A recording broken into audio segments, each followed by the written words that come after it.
Bazičnost telesa je izredno pomembna stvar. Sam sem mnenja, da je ogromno bolezni, oziroma bi lahko rekel kar 80% bolezni nastane zaradi same zakisanosti telesa, ne. To pomeni, da je nekje pH na arteriji, seveda, če želimo, da je res to tako, kot mora biti 7,365 in višji. Vse, kar je pod njim, se začne zakisanost. Ko nastopi obdobje zakisanosti, takrat pričnejo organi odlagati maščobe v zunanjost organov, zato da se zaščitijo in da obdržijo v samem organu bazo, zakisanost pa porinejo nad maščobo. To mogoče pozna ogromno ljudi iz tega potem, ko pojejo samo košček, 2 kruha, pa se takoj zredijo, kot da so pojedli kar par obrokov, ne.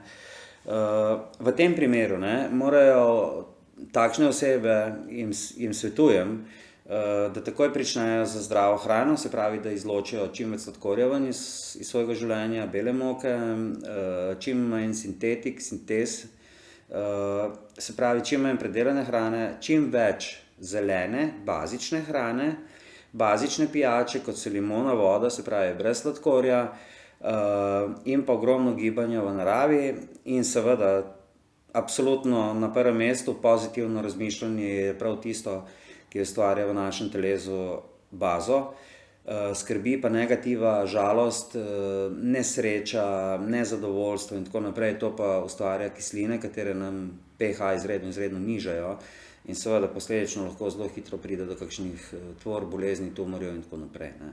Zato je tukaj res potrebno, da držite svojo bazo na čim višjem nivoju, čim dlje časa. Ko pa se res ta zakisanost prične, ne, pa morate čim prej ukrepati, da se res ne more kakšna bolezen razviti, ne.